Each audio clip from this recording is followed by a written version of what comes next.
একটা বকরির বাচ্চা হাতে নিয়ে কান্না করে আর বলে, বকরি রে,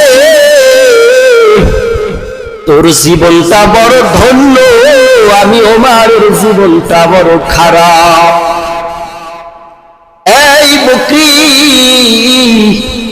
তোর মৃত্যুর পরে কোনো হিসাব হবে না, আর আমি ওমর অর্ধজাহানের শাসক হওয়ার পর, মানুষ হওয়ার পরেও আমি ওমর হিসাব না দিয়ে এক কদম সামনে যেতে পারবো না। এই হলো আল্লাহর ভয়। খলিফাতুল মুসলিমিন হযরত ওমর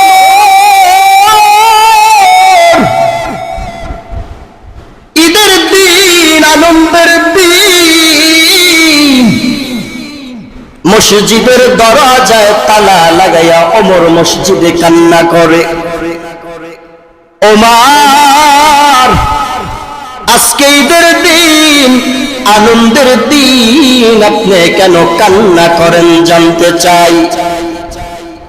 ওমর ডেকে বলে, রে ভাই,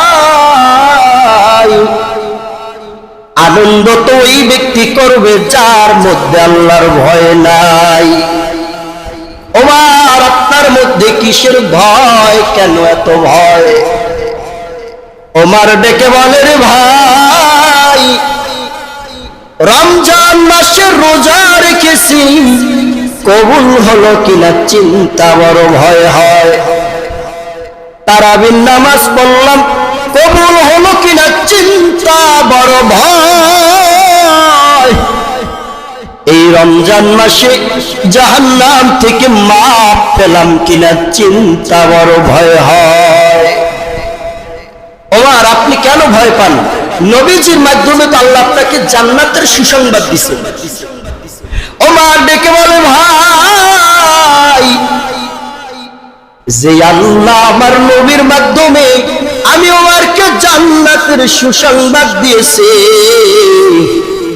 ওই আল্লাহ আমার নবীর মাধ্যমে আমার কাছ থেকে জাহান্নাম জান্নাত নিয়ে জাহান্নামের সংবাদ দিতে পারি। কেমন ভয় ছিল?